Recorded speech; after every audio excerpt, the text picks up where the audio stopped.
Se você diverge do que o jornal, do que é da linha editorial do jornal, meu caro, vai embora, apenas isso. E isso acaba trazendo para a produção jornalística, e eu dou quase todo ano um curso de ética para jornalistas, traz um problema sério, porque o jornalista é obrigado constantemente a checar os valores dele com a tarefa que ele tem. Há certos órgãos que têm posições, vamos dizer, extremamente marcadas, extremamente calcadas, e como uma pessoa ética pode colaborar com um órgão de imprensa que, às vezes, sistematicamente falta com a verdade. Então, é complicado isso. Então, há um conflito entre o interesse da empresa e a cobertura jornalística. É o ponto que eu acho que é o ponto mais complicado da liberdade de imprensa. Zé, mais um, por favor. E aí a questão, quem exerce a liberdade, eu perguntei, no caso, todos, qualquer um, liberdade de expressão, no outro caso, os jornalistas e empresários, mas quem exerce a liberdade, em nome de quem? E esse em nome de quem, outra forma é dizer, a liberdade de expressão, a liberdade de imprensa é de quem? Ela, na verdade, não é do jornalista, não é do empresário, é de todos nós.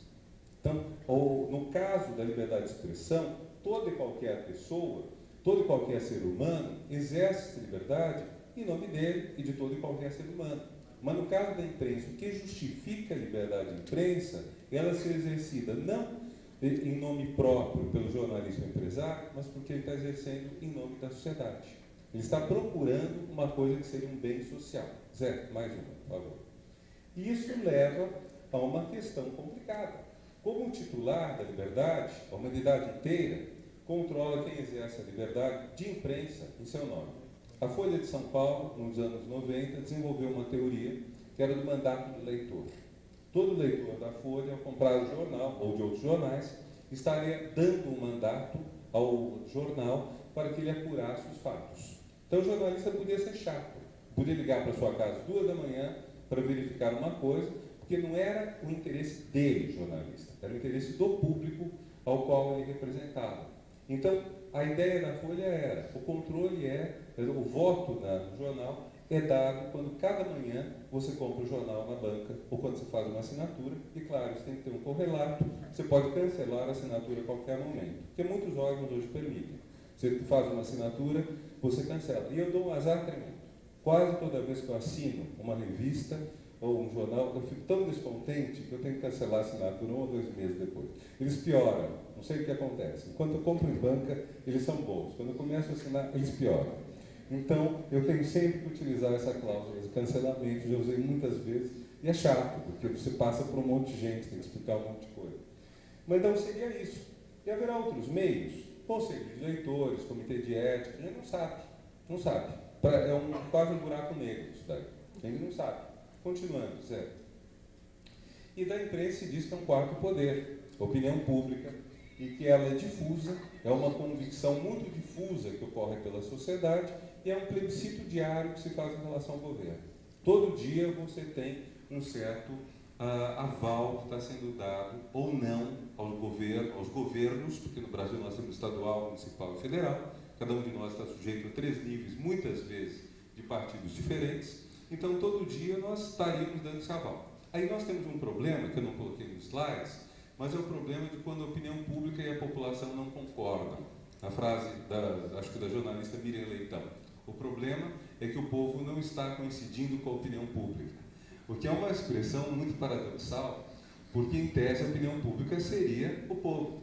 Mas não é. A opinião pública é entendida geralmente como aquela que se expressa na mídia. O que está no jornal, que está na rádio, que está sobretudo na mídia impressa e que tem o aval de uma parte da população. E no Brasil nós temos hoje a situação curiosa de uma mídia que majoritariamente é contra o governo federal e de um eleitorado que majoritariamente é favorável ao governo federal. Então isso cria um conflito entre a opinião pública que esses jornais pretendem encarnar e o eleitorado que não concorda com essa opinião pública, com todo tipo de incômodo que a gente vê às vezes nos jornalistas da televisão chocados, porque eles dizem coisas que eles acham tão óbvias, tão evidentes, tão naturais, e como é que esse povo não segue? É um velho descontentamento de certas elites ou auto-intituladas elites com o povo que nós temos.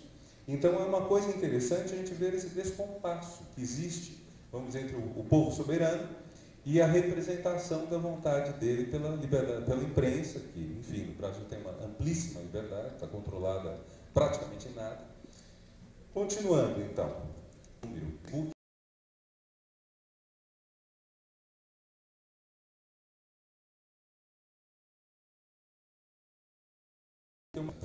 Eu posso ter minha conta, cada um de vocês tem uma conta no Face, tem um custo industrial zero com essa conta. Nenhum de vocês paga pelo uso do Face, nenhum de vocês paga tinta, paga papel, paga distribuição, nada disso. Vocês colocam o que querem. Se são lidos ou não são lidos, se são seguidos, não são seguidos, curtidos, não curtidos, é outra história. Mas esse acesso é uma coisa inédita na história. Quer dizer, neste momento, potencialmente a humanidade toda tem possibilidade de expressar-se e de fazer-se ouvir. É claro que estamos muito longe e provavelmente jamais conseguiremos todo mundo seja ouvido por todo mundo, porque a população mundial é gigantesca. Há uma entropia que surge quando há um excesso de comunicação. Há pessoas que não prestam mais atenção, não entendem mais, mas há essa coisa que diminui o papel da empresa. Quer dizer, no caso do Facebook, a comunicação das pessoas que têm um lugar, que conseguem uma audiência lá, não depende mais praticamente de capital. Não é necessário capital. Algumas pessoas podem querer ter um Face ou um blog, ou que seja mais transado, mas no próprio Face a natureza dele é muito limitada do ponto de vista da decoração. Blogs e sites podem ser muito mais bonitos. No Face a gente tem uma coisa muito mais próxima. Claro, a gente pode postar fotos incríveis, etc., mas não necessariamente são as fotos que... Isso não vai mudar a sua configuração, o acesso à sua linha do tempo, etc. Então isso cria uma situação em que também o papel do jornalista diminui, com um certo problema aí, que é surgir muita besteira. Muita gente posta fatos, mentiras, inverdades. Por exemplo, a fazenda do filho do Lula, a casa do filho do Lula, uma casa maravilhosa, que na verdade é a Faculdade de Agricultura da USP, na cidade de Piracicaba, e que é postada sistematicamente como uma casa que o filho do Lula comprou com o dinheiro que ele roubou. E uma vez que uma pessoa postou isso, eu falei para a pessoa, escuta, você está postando a foto de um prédio da USP. Ele falou, o senhor pode comprovar? Bloqueei, né? Porque imbecil, pelo menos tem que ter um pouco de semancol, e quando é pego na imbecilidade, o mínimo que deveria fazer é se esconder, não continuar falando. E a mídia ninja é um exemplo disso. A mídia ninja é um negócio muito interessante, narrativas independentes, novo jornalismo e ação. Nome esse foi agora copiado pela Polícia Paulista, que criou uma repressão ninja, um pelotão ninja de repressão, e que não tem o mesmo sentido narrativas independentes e no jornalismo, mas tem muita ação. Mas a mídia ninja é um exemplo disso. Quer dizer, claro, a mídia ninja não acho que vá tão longe. Ela posta, vamos dizer, imagens, ela permite desmentir certas verdades que são colocadas, mas não permite uma análise, não permite uma interpretação. Isso não permite, você não vai ter isso. Então, mas de qualquer forma, tudo isso abre um espaço que é um espaço muito mais amplo da liberdade de imprensa, embora diferente. Então, pode prosseguir, Zé, por favor? Isso tudo das redes traz ganhos e traz perdas. Ganha-se liberdade. A liberdade que se consegue, todos nós temos aqui, todo mundo pode postar mais ou menos o que quiser, porém ela vem junto com uma perda de qualidade. Quer dizer, o que seria bom do jornalista, aquele poder apurar as notícias, verificar, cotejar, se perde muito. Por exemplo, a tendência à opinião sem base é gigantesca nas redes sociais. Muitas coisas são ditas sem absolutamente nenhuma comprovação, não são comprovadas, são falsas e vão circulando com a maior facilidade. Por exemplo, o último que eu vi, do jornal francês de esporte, que acabava com o Brasil e que, no fundo, era uma notícia falsa. O tal do jornal francês não tinha publicado. É que alguém inventou. Isso tudo circula praticamente o tempo todo, da direita contra a esquerda, da esquerda contra a direita. A internet não consiga o que seria o mais precioso, que é a construção de uma ágora. A palavra grega para designar praça, onde os cidadãos de Atenas iam debater a coisa pública. Todos eles, não com representação, não com deputados, mas todos potencialmente podiam falar, todos estavam presentes. Essa hipótese, essa possibilidade de uma conversa geral, da qual a gente tire mais conhecimento, mude opinião, é muito rala. É muito, muito raro. Eu conheço muito pouca gente que faça isso. Quando houve, depois do terminar o julgamento do mensalão, também chamado Ação Penal 470, eu coloquei uma questão no Face, quantas pessoas tinham mudado de opinião em função do julgamento. Pessoas que porventura achassem que os réus eram inocentes ou tinham a presunção de inocência e que se convenceram, graças ao processo, da culpa dos acusados no processo. Ou pessoas que os achavam culpados e se convenceram em função, talvez, do processo muito expedito, com pouco direito de defesa, da inocência deles. Bom, a primeira rodada de perguntas, ninguém praticamente respondeu o que eu perguntei. As pessoas diziam, são culpados, são gente horrorosa, são gente injustiçada, são inocentes, são heróis do Brasil. Eu falei, a pergunta não é essa. Eu quero saber se você mudou de opinião. Ninguém. Mais de 100 pessoas responderam, ninguém tinha mudado de opinião. Então, esse espaço de debate público praticamente não existe. Quer dizer, quem hoje acredita que houve mensalão e que o PT é um partido corrupto, não muda de opinião em função de nenhuma evidência. Quem acredita que o PT tem alguns mártires que estão na penitenciária da Papuda, não vai mudar de opinião, provavelmente, diante de nenhum argumento. E isso tudo cria para a nossa sociedade um problema muito sério. Quer dizer, esse instrumento magnífico de liberdade de expressão está sendo muito estéril. Não que a liberdade de imprensa seja melhor, na verdade, isso talvez até seja fruto de uma imprensa muito facciosa, como a que a gente tem. Mas não temos um debate público, isso é pena. Zé, mais um slide, por favor. Então, para a gente caminhar para uma conclusão, o que a gente poderia dizer que seria ética na liberdade de imprensa? Na liberdade de imprensa, nós teríamos ética, quer dizer, quais são os problemas da ética? No caso desse slide é mais para falar da falta de ética. As empresas têm interesses próprios, que nem sempre são explícitos. Há empresas jornalísticas, por exemplo, que têm forte investimento na área de educação, que fornecem material educacional, vendem material educacional para redes escolares. No Brasil, os municípios, ou eles têm sistema escolar próprio, com professores que recebem livros do MEC, quer dizer, os alunos recebem livros do MEC, ou tem sistemas, os chamados sistemas educacionais, que são comprados, muitas vezes de empresas, que podem ser uma grande empresa jornalística, ou podem ser também universidades privadas. Então, se a empresa tem interesse nisso, ela pode, então, utilizar a metralhadora giratória dela contra as prefeituras, governo do Estado, governo federal, que porventura não comprem dela. Nem sempre esse interesse está explícito, nem sempre está dito, olha, nós vendemos tanto e o MEC não quis comprar. Por isso nós estamos falando, fulano de tal viajou com sei lá quem para sei lá onde. Né? Quer dizer, isso não é dito. Então é uma coisa que introduz uma sombra muito grande no que está sendo transmitido. A cobertura dos fatos hoje na imprensa brasileira é muito baixa. É muito baixa. Vocês olhem o número de jornalistas, o corte nas redações, muito pouco se cobre. Há setores inteiros da sociedade brasileira sobre o qual nada se sabe. Periferia, geralmente, jornalismo, não vai jornalista.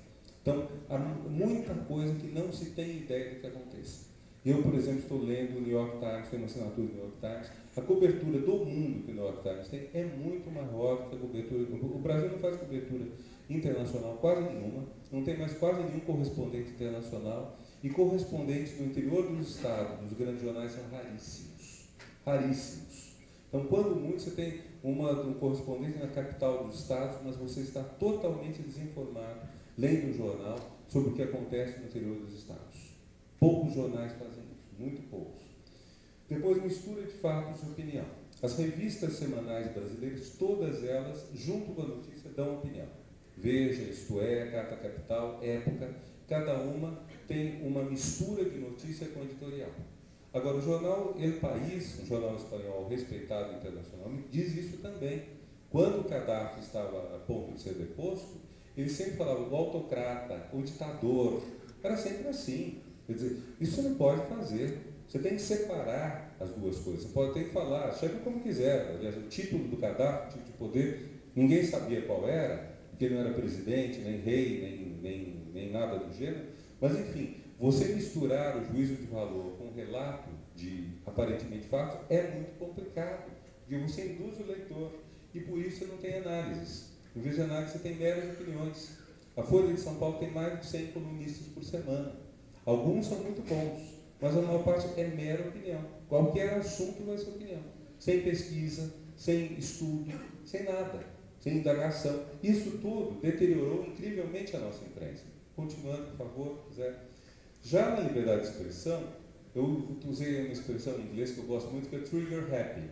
Trigger é o gatilho, happy é feliz. Usa-se o termo trigger happy para pistoleiro. Fala-se que aquela liberdade de usar arma que os americanos têm leva muita gente que adora disparar primeiro e depois fazer as perguntas, ou nunca, aliás. Então, nós temos um pouco pistoleiro no Facebook. Tem gente que escreve sem ler. Nem lê direito o que foi postado, ou então você posta um link, a pessoa não lê e já começa a comentar as 2, 3 linhas que você colocou apresentando a coisa. E é de um besteirol sem fim. Opiniões sem justificativa, a arrogância da ignorância.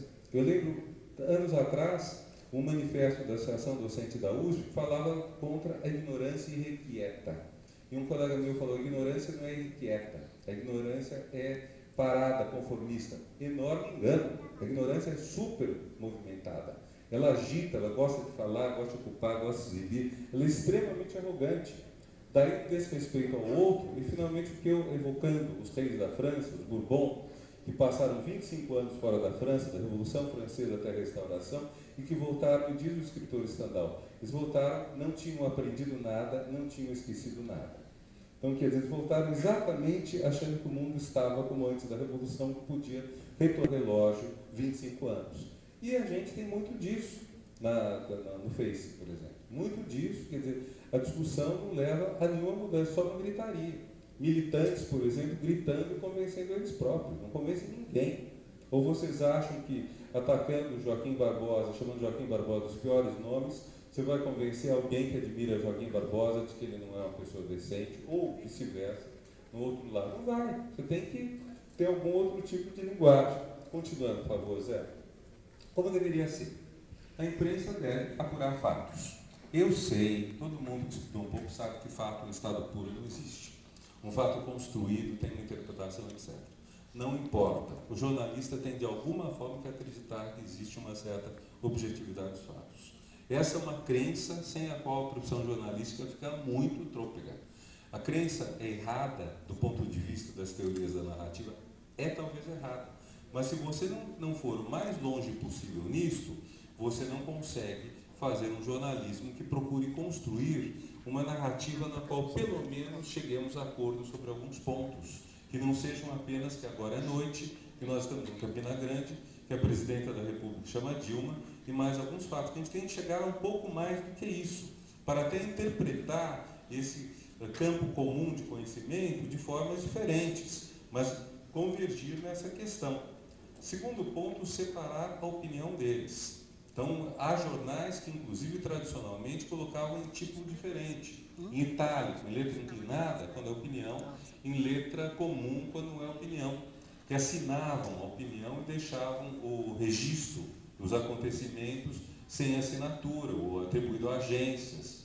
Então, tudo isso, ouvir o outro lado, quando existe outro lado na questão, e não defender uma única posição. Enumerei 3 países sobre os quais é praticamente impossível na imprensa brasileira se lerem uma narrativa que não seja a predominante do assim chamado Ocidente. É impossível vocês lerem sobre a Argentina uma visão favorável a Cristina Kirchner, sobre a Venezuela uma visão favorável a Nicolás Maduro e sobre a Ucrânia uma visão crítica em relação aos golpistas recentes. E não que esses lados sejam necessariamente que esses lados que não têm voz sejam os lados que tenham razão. Simplesmente se torna impossível você fazer um julgamento sobre esses lugares. Eu faço julgamento garimpando em imprensa internacional. E olha que é difícil. New York Times tem uma posição chapada, a mesma da imprensa brasileira. O Guardian, em inglês, é melhor. O El País também é uma posição chapada. Então é difícil. Como você pode construir sua opinião se você já parte do princípio de que Cristina Kirchner é o fim da picada? Se é o consenso geral da imprensa brasileira. Então não dá. Segundo ponto, por favor, Zé. Deve haver controle sobre a imprensa? Existe uma discussão forte aqui.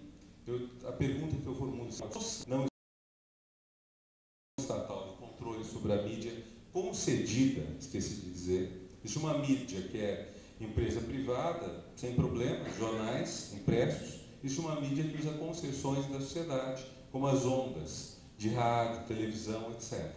A questão é se, no caso do rádio e da TV, deveria haver uma responsabilidade da mídia quanto a narrar algo que se aproxime da verdade dos fatos. E, portanto, se deveria informar o leitor ou o espectador com um espectro mais amplo. E se deveria haver um órgão de controle, um órgão não do Estado, mas um órgão social. Não é esta a discussão que eu estou levando. Estou levando uma discussão apenas ética. Uma discussão ética não é uma discussão que resolve os problemas na prática. A ética não tem solução prática. Não dá para, do ponto de vista prático, dizer temos que sair daqui defendendo o Conselho de Controle Social composto de tal ou tal forma. Isso não é... Porque na hora que a gente está colocando a questão dos valores, os órgãos que possam exercê-los vão ser cada vez diferentes. Você não sabe quais vão ser. Vou dar um exemplo que eu dei na época em que foram pegas as fitas da Veja sobre o caso Cachoeira, em que, se não me engano, jornalista de Veja ficava conversando com um desses criminosos desse caso Cachoeira, Demóstenes Torres, etc. E que houve uma intenção de pedir à revista que ela abrisse isso tudo, e a revista se recusou, alegando que isso seria um atentado à liberdade de imprensa. Do ponto de vista ético, ela deveria ter aberto espontaneamente. Ela deveria ter simplesmente dito: não temos nada a esconder, não queremos que o Ministério da Justiça veja, não queremos que o órgão do Estado vejam, mas nós queremos que pessoas de total confiança ética, pessoas respeitadas eticamente na sociedade, e a gente pode tentar uma lista de pessoas que prometam não usar isso além da questão específica, que as pessoas vejam. Essa é uma posição ética. Ela não depende de você ter mudança na lei. Depende simplesmente de o órgão ou a pessoa ser ética. Continuando, Zé. Como deve ser, agora o caso da rede. Na rede social, deve-se respeitar o outro. Não usar termos ofensivos. Outro dia eu tive que desfazer amizade com uma pessoa que chamou todo mundo que tinha dificuldade de ignorante. Mas sem dizer por quê. Se ela me explicasse por que as pessoas eram ignorantes, seria argumentável. Ela simplesmente falou: é tudo ignorante, não acha que, não percebe que. E saber também que quem diverge de você não é idiota nem bandido, porque, na verdade, a capacidade que tem as pessoas de acreditar em qualquer bobagem postada e atribuir aquilo a algum patife, nesse ponto eu recomendo a vocês a palestra que o Alexei vai dar na terça-noite sobre falácias lógicas. Eu acho que, embora não seja exatamente esse tema, vai pegar perto da coisa de como toda uma série de discursos sem pé nem cabeça são proferidos e como esses discursos podem ser descobertos, porque é um tipo de charlatanismo. Aquilo que ontem foi falado sobre o charlatanismo da leitura fria, no caso do tarô, se aplica também ao charlatanismo nas notícias, nessas coisas todas. Não há apenas gente que publica mentiras, há pessoas que acreditam nelas porque acham que o outro lado é tão mau, é tão insano, é tão patife, que qualquer coisa dele tem que ser certa. Dá um exemplo. Quando o deputado, que foi candidato a presidente da República, quando um deputado acreditou que na notícia, agora não lembro qual foi o órgão, de que Dilma Rousseff tinha mandado colocar nas notas de real a expressão Lula seja louvado, no lugar de Deus seja louvado. Qualquer pessoa com os neurônios tipo e teco conversando pode perceber que é impossível, não tem sentido num Estado de Direito você colocar uma expressão absurda como essa. Nós tivemos um ex-candidato a presidente da República, presidente de partido político, deputado federal, que escreveu: isso é um absurdo, como que ela quer fazer isso? Quer dizer, para ele ter essa afirmação, ele tem que ter um desconhecimento da sociedade de direito que é muito grande. E isso nós temos. E o lado inverso também. Existem pessoas que acusam os ícones da direita de terem feito coisas que, enfim, nenhum deles faria. Continuando, por favor, Zé, e acho que a gente está terminando. E como deve ser? O que a gente deve fazer? Deve argumentar. Deve partir da ideia, desculpem dizer, uma banalidade, ninguém é dono da verdade. A gente deve tentar aprender. Nós temos uma possibilidade fantástica de aprendizado pela rede. Falando estritamente no Facebook, ou se quiserem também no Twitter, há um número muito grande de links que são colocados, às vezes matérias muito interessantes, podem ser sobre ciência, podem ser sobre sociedade, pode ser sobre cultura, música, som. tudo mais, podem ser as coisas mais interessantes e tem muita coisa que você pode aprender com isso. E a gente aprende mais com quem discorda de nós. É muito pouco provável que vocês vão aprender apenas com quem concorda. Eu tenho, inclusive, amigos que todo dia postam alguma coisa reforçando as pessoas nas suas convicções. Então mostram, olha mais que safadeza o outro lado fez. Né? Então, isso apenas reforça a convicção alheia.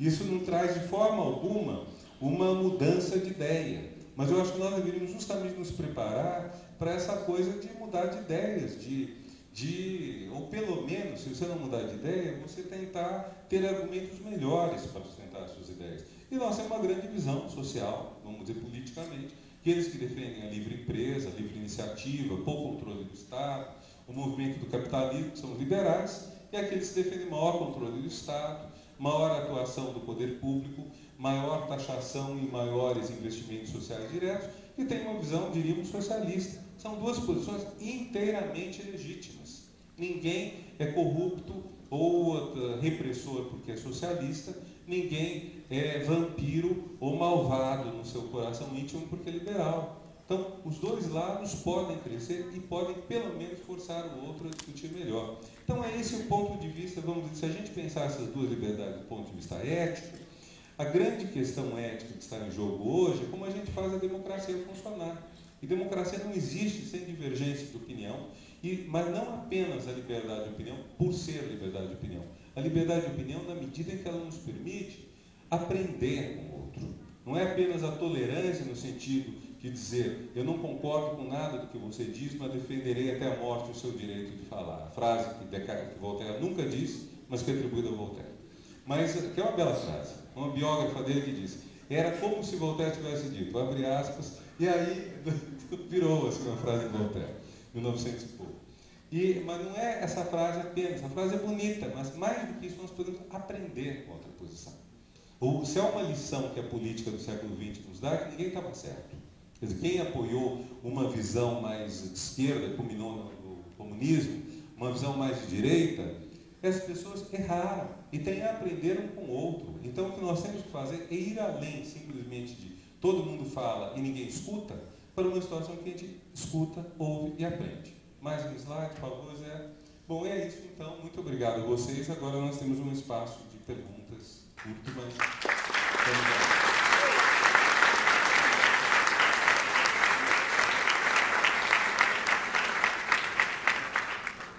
Você está com o microfone? Tá. Tem o microfone para o público?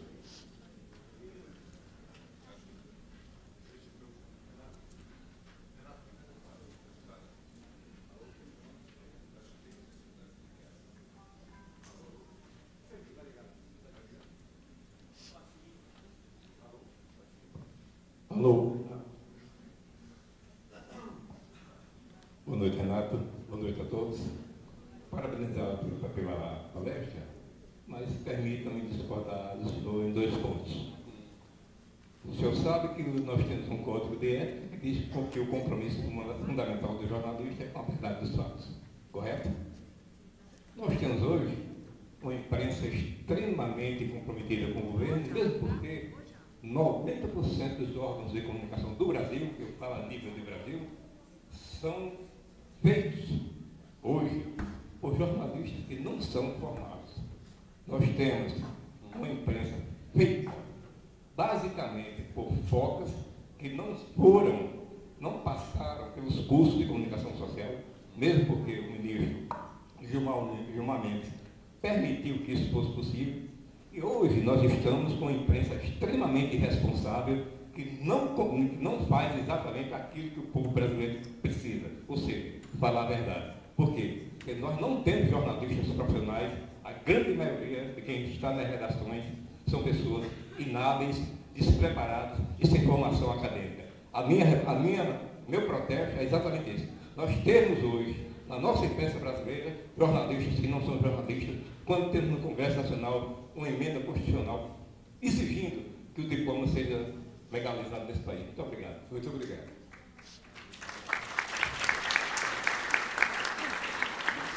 Bom, eu entendo que o senhor fez uma afirmação, então não é uma pergunta, então quem quiser fazer uma pergunta, continua aberto.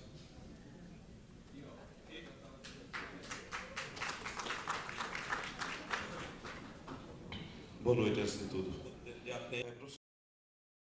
Apenas com as reformas de Solon e depois com a concretização de Clístenes, e com a chegada de uma discussão do que seria o cidadão em participar politicamente, verbalmente, dentro da Ágora. A minha pergunta se refaz a uma ponta histórica. Os sofistas eram aqueles que simplesmente não distinguia o que era opinião e o que era verdade. Para ele, toda opinião poderia se transformar em verdade em termos de argumentação.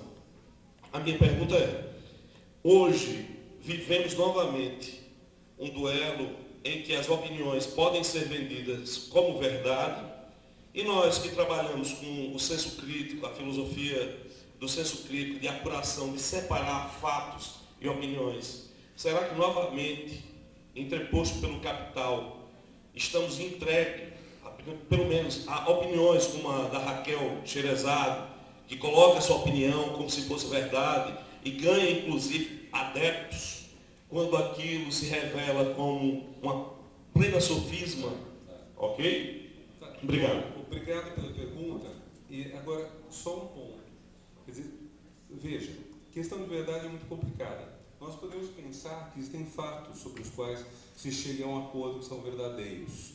Mas quando você tem opiniões, e o espaço democrático é um espaço que, inevitavelmente, é um espaço de opiniões diferentes. Quer dizer, é um espaço... Você não tem democracia e verdade. Assim, democracia não é um regime que lida com a verdade. A democracia lida com posições diferentes, com valores diferentes. Ou, se quiser, o valor, vamos dizer, liberal por excelência, iniciativa de cada um, competição dentro de regras. O verdadeiro liberalismo quer a igualdade no ponto de partida. Ninguém deve ser prejudicado no ponto de partida. O verdadeiro liberalismo quer políticas de ação afirmativa que permitam o filho do mais pobre disputar em igualdade com o filho do mais rico. Mas o verdadeiro liberalismo não quer igualdade no ponto de chegada, que é um ponto que mais afeta o socialismo. Agora, veja, são posições, são valores. Eu posso preferir um, posso preferir outro. Num contexto, eu posso achar que é melhor para minha cidade, meu país, a concorrência, com todas as forças produtivas que ela vai liberar. Em outro caso, eu posso achar que é melhor o controle do Estado, com políticas sociais e todo o amparo que ele vai dar. Pode depender do momento. Então, aí, nós não estamos lidando com a verdade. Nós estamos lidando com valores diferentes e opostos. Agora, o que nós deveríamos conseguir é uma melhora na qualidade da discussão. Quer dizer, que ninguém discuta com base em princípios francamente falsos, em princípios que neguem a igualdade fundamental dos seres humanos, que neguem a presunção de inocência, que neguem os direitos humanos. É isso que nós deveríamos. Então, no caso, vamos dizer, de uma série de discursos que a gente ouve, que são, por exemplo, discursos do ódio, que estão crescendo no Brasil, nós temos uma política que está marcada pelo ódio, e nós temos hoje, a começar pelo ódio anti-gay, mas também passando pelo ódio aos jovens criminosos, nós temos toda uma questão complicada aí. Aliás, eu escrevi um artigo que saiu no Estado de São Paulo no fim de semana sobre essa questão, esses crimes que a gente não consegue entender. Mas aí não dá para resumir o artigo. Mas, enfim, é isso, é só esse ponto que eu queria colocar. Boa noite, professor. Boa Desculpas noite. pela minha voz, está terrível. Eu quero levantar 2 pontos. O primeiro ponto é que eu queria saber, é uma pergunta. Eu queria saber a sua opinião sobre a liberdade de expressão, partindo do cidadão comum, de um humorista, de um jornalista, por exemplo. Ele pode usar dessa liberdade de expressão para oprimir ou... Desculpa, estou um pouco nervosa. Fica tranquilo. Certo. São pessoas que usam da liberdade de expressão para serem racistas, de repente misóginos, homofóbicos. Mas eu tenho, está garantida a minha liberdade de expressão. Queria saber sua opinião sobre isso, que foi um pouco respondida há pouco, parcialmente. E o meu segundo ponto é a minha opinião, sobre a questão do jornalista, que você separou que como deveria ser, separar a opinião do fato. Para mim, mim, quando o jornalista escreve, quando ele escreve, fala, quando ele deixa de falar ou quando ele fala, ele está assumindo uma posição. Principalmente quando ele deixa de falar alguma coisa. Nas ausências, se assume uma posição. Tá ótimo. Perfeito. Qual é o seu nome? Luísa Paiva. Luísa, olha, primeira questão. No caso das opiniões, da liberdade de expressão, ela está limitada por leis. Então, essas leis garantem, por exemplo, a todas as pessoas direito à honra, direito a proíbem a discriminação, etc. Você expressar algo que vá contra isso é ilegal, é errado. A Alemanha, por exemplo, proíbe qualquer propaganda nazista, que é extremamente escaldada. E ninguém acha que isso daí fere uma liberdade atávica de expressão. Quer dizer, então, outra coisa também, quando alguém exorta ao massacre, ao linchamento, etc., está incitando a um crime. Isso é crime. Então, eu acho que a primeira questão é fácil de responder. Quer dizer, você tem que ter limites que estão em leis, mas leis de sustentação ética, que são as leis que dizem, em outras palavras, que a sua liberdade termina onde começa a liberdade do outro. Você não pode avançar sobre isso. Na segunda questão, sim, eu mesmo disse, quer dizer, separação entre o fato construído, quer dizer, a própria escolha do assunto que eu vou noticiar é construída. Se, por exemplo, a imprensa está destacando mais a suposta feijoada, certamente teriam comido, do que enfim, um grande caso de corrupção que houve em multinacionais, ela está fazendo escolha de cobertura de determinadas coisas em detrimento de outras. E está fazendo uma tempestade muito grande lá, assunto grande. Apesar disso, o bom órgão de imprensa tem que tentar com coisas no jornal que descende sistematicamente assuntos relevantes sociais.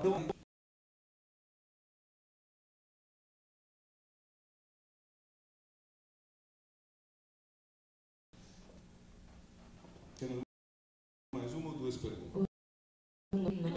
Eu sou jornalista, vou dar minha opinião também como jornalista. Eu acho que há um bom jornalismo no Brasil porque a gente não tem boas escolas de jornalismo. Acima de tudo, aqui na aula,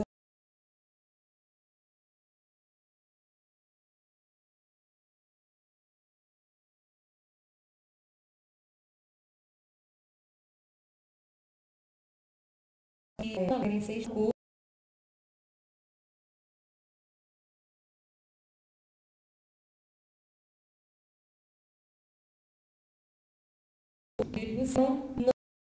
Não a gerar, então, mas sim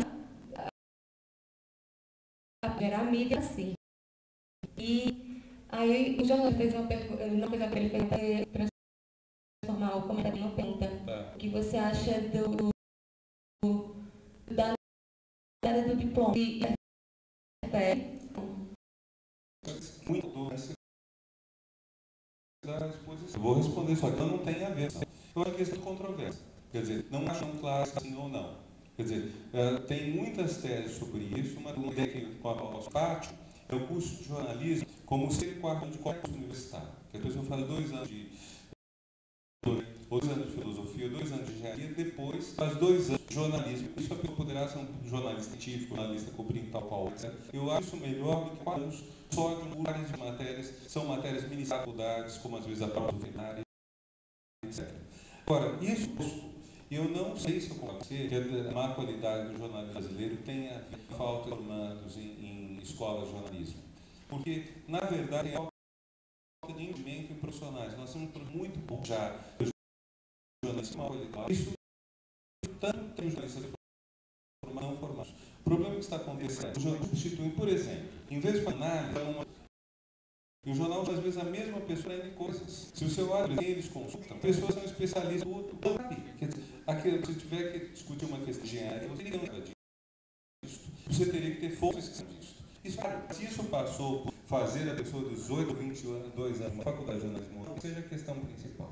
A questão principal é você ter um investimento em que efetivo faz. Para dizer a verdade, só para final o econômico. Por exemplo, mandou nos últimos meses correr as estradas da Amazônia. Várias estradas da Amazônia, de mais de 1000 percorridas por ano, cobrindo tudo que é de problema e haja problema.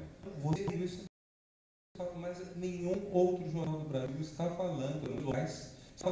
Então, como a gente conhece isso, como se pode avaliar?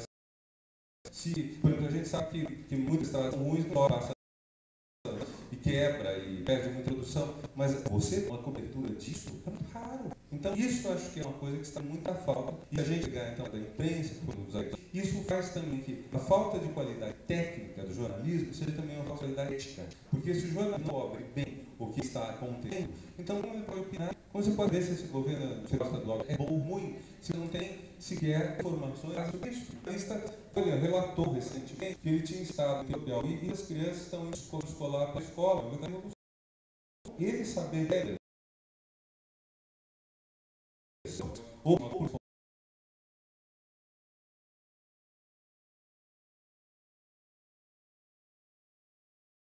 Então, isso é uma coisa técnica. Vou terminar falando dessa. Isso é uma coisa que é importante nós apostarmos realmente na qualidade da discussão. Então, temos que partir do princípio que um lado razão. Partir do que é que se tudo vamos tentar a qualidade da discussão. Vamos tentar ser respeitosos, tentar aprender mais o outro e entender as coisas que estão acontecendo, inclusive entender também os contrários, que nós estamos prática. É uma palavra que me preocupa às vezes. É verdade, é tão evidente. Então é isso, eu acho que nós estamos num extremamente propício a essa busca de um aprofundamento, tentar entendê-las melhor, tentar entendê-las mais rápido. Então, queria mais uma vez convite, agradecer ao Pedro, agradecer a todos vocês, já a continuação de encontro.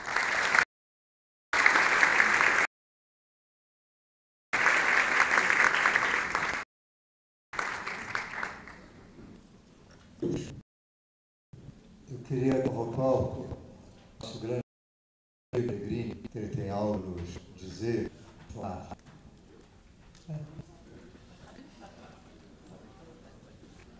O programa fala sobre, olha, a gente que é cara de mico.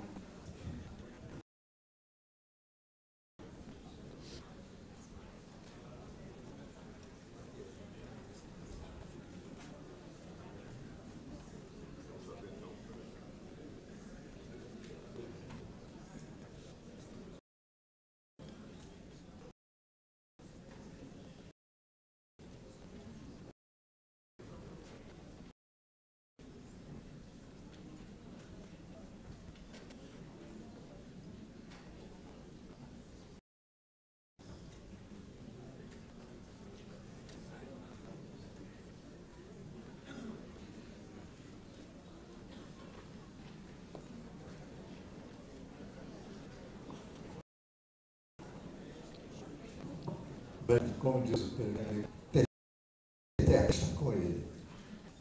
É uma pergunta muito significativa. mas muito significativa. Para o eco, não é? Me foi pedido para condenar um pouquinho isso agora, uma homenagem.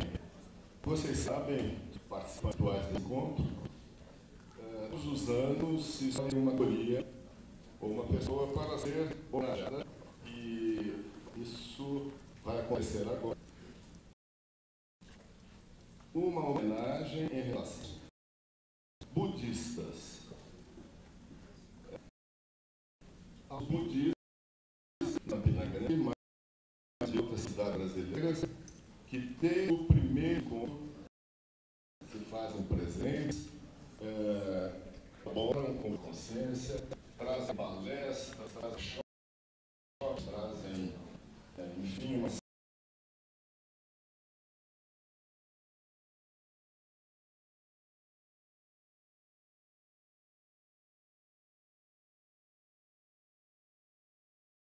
antes do budismo Zen, aqui na Paraíba, que era o reverendo Rui Icô e a reverenda Luciana, por favor.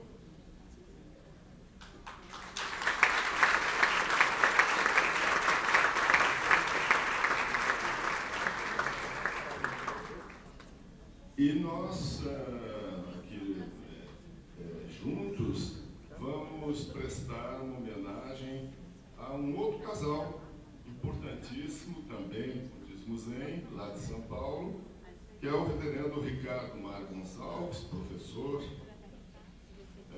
e a esposa dele, reverenda Ivonete Gonçalves, que estavam super convidados, como sempre, para estar aqui presentes conosco. Infelizmente, a reverenda Ivonete tem um probleminha de saúde, nada grave, mas que a impediu de vir, ele também não pôde vir. Então, é uma homenagem muito singela. Eu acho que Rui e Luciana cantarão alguma coisa, não é, Paulinho? E que a vibração da oração budista que eles vão fazer chegue até São Paulo, até os nossos amigos, e se esparrame aqui sobre todos nós. E também vou chamar o Gabriel. Gabriel Falcão, quem é? Gabriel? Onde é que você está? Gabriel, filho do Mazinho, e que estaria encarregado de... Ele não está? Então, pode vir daqui, que é o Gabriel que ia trazer um presente. Fica você que é bonita, mais bonito que o Gabriel, vem aqui.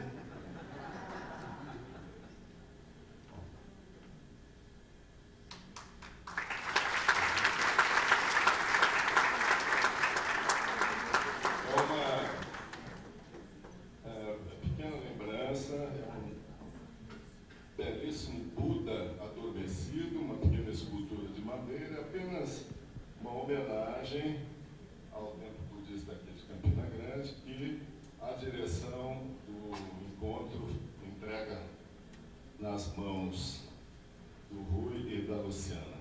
E agora eu deixo na força da voz de vocês e da intenção de vocês uma oração budista para todos nós aqui, para Campina Grande e para o Ricardo e a Ivonete lá em São Paulo. Boa noite a todos. Vocês viram que eu exerço a liberdade de expressão de um modo muito peculiar. Ele direcionou aqui o que eu devo dizer.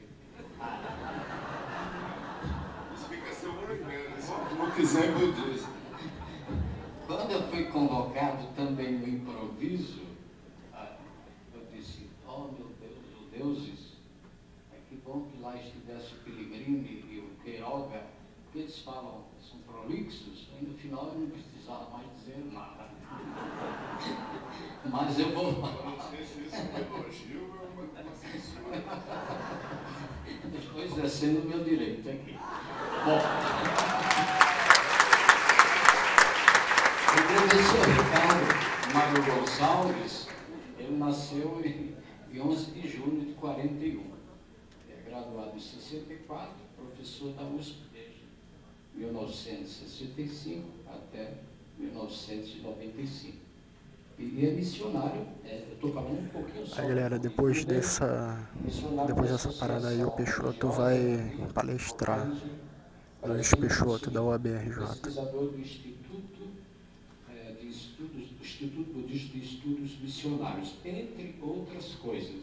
Eu achei pertinente a opinião dele. Esta é uma obra, dentre as várias dele, A Ética Budista e o Espírito Econômico do Japão. É bem consentâneo ao encontro, o 23º encontro para a Nova Consciência. Quanto a Ivonete, certa vez ela me disse, emocionada, que ela havia sido comparada a Indira Gandhi, pela obra social que ela fez em Campina Grande, inclusive estariado a criação do Estado Civil para as coisas. E o que mais dizer? Creio que o silêncio é uma prece. E, ao exercê-lo, nós também acatamos o direito de expressão dos outros. Mas, em sendo ela campinense, e tendo sido convocado para, se possível, dizer um mantra, eu diria apenas que os budistas zen comumente trabalham com sutras ou dharamis, que equivalem, digamos assim, aos mantras. Mas a Ivonete, ela é campinense. E eu pensei, as pernas tremeram diante de um Pellegrini e de outros, o professor. Eu lembrei uma coisa que eu sei que ela gostaria, com certeza, como campinense, e ela é. No meu Cariri, quando a chuva não vem, não fica lá ninguém.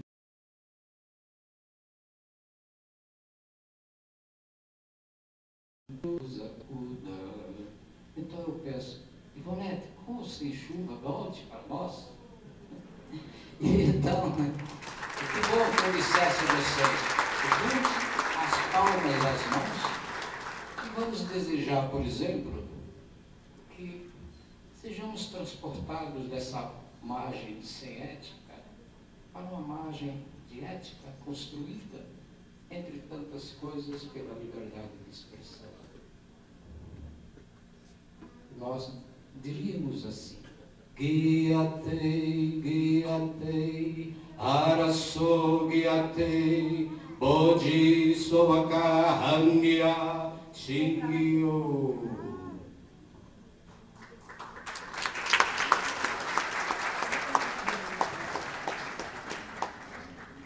Muito obrigado a todos.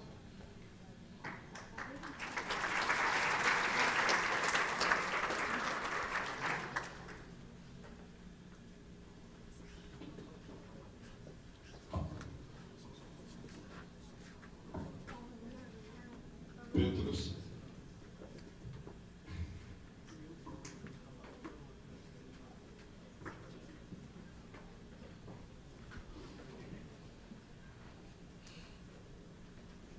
Luiz, eu sugiro a você que não desça essa escada, para você não ter que subir de novo.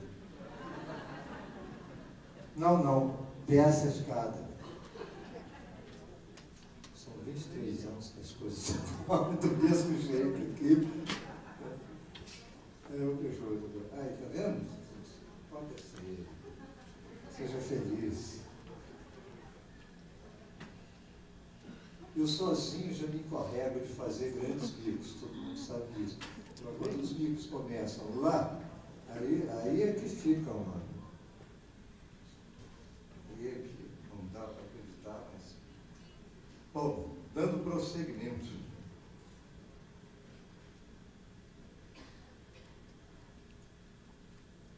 Já houve uma diferença aqui.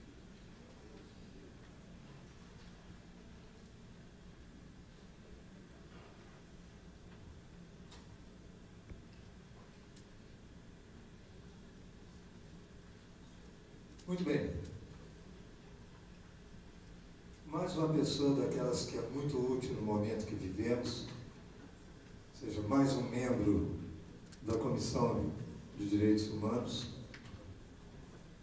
da OAB, Rio de Janeiro, um advogado, ativista, batalhador, que vai justamente nos falar sobre o tema ativismo e desobediência civil. Advogado Luiz Peixoto, por favor.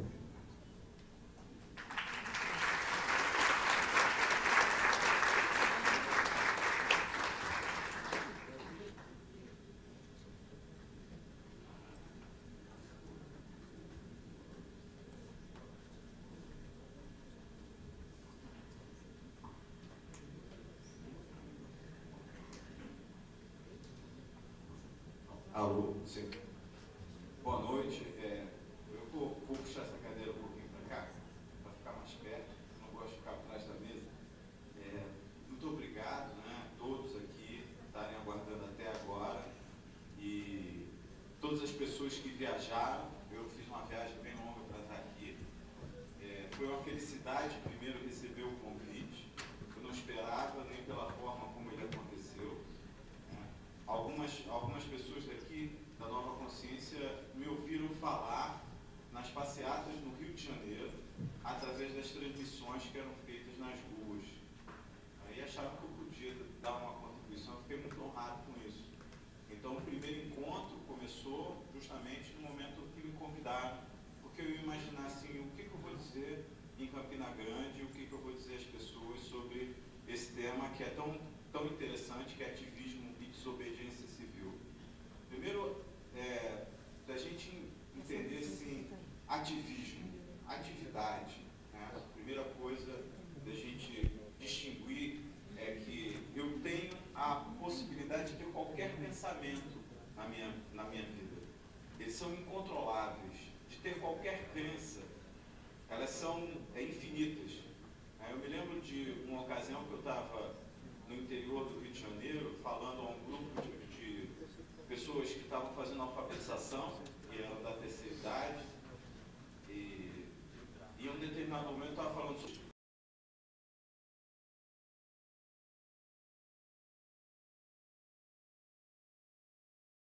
começaram a estudar muito tarde com uma senadora da República, vários professores e educadores naquela plateia, uma plateia difícil de falar. Em algum momento eu dei o exemplo do que veio primeiro, o ovo ou a galinha. E aí, porque eu queria chegar a um ponto, né? Foi muito interessante porque eu aprendi bastante nesse dia. E uma senhora que é cristã, ela levanta assim: doutor, é claro que é a galinha, porque sem a galinha não bota ovo. E ela disse a ordem, como foi criada, e disse de onde originava aquela verdade que ela acreditava. Eu disse para ela: olha, tem um grupo de pessoas que acreditam que os répteis já colocavam o ovo antes das galinhas e as aves evoluíram nos répteis e por isso o ovo teria vindo antes da galinha. Mas na verdade isso não é importante. Não é isso que é importante. O importante é o seguinte, é que eu não vi o réptil botando ovo antes de ter ave, não fui eu que medi a idade dos fósseis, e os professores que me contaram essa história também não fizeram esse teste. Eles não foram lá fazer essa pesquisa. Então a origem do meu conhecimento e da minha verdade e da tua verdade é a mesma, é a fé. Eu acredito nos meus professores e no que me foi ensinado, assim como você acredita no livro sagrado que você cultua como sendo o ensinamento de Deus que você é filho. Então, isso se chama o convívio dessas duas ideias sobre a verdade, significa pluralismo. E o pluralismo é um fundamento da nossa República, um objetivo fundamental da República do Brasil. A gente precisa admitir que em determinados momentos a verdade e a prova da verdade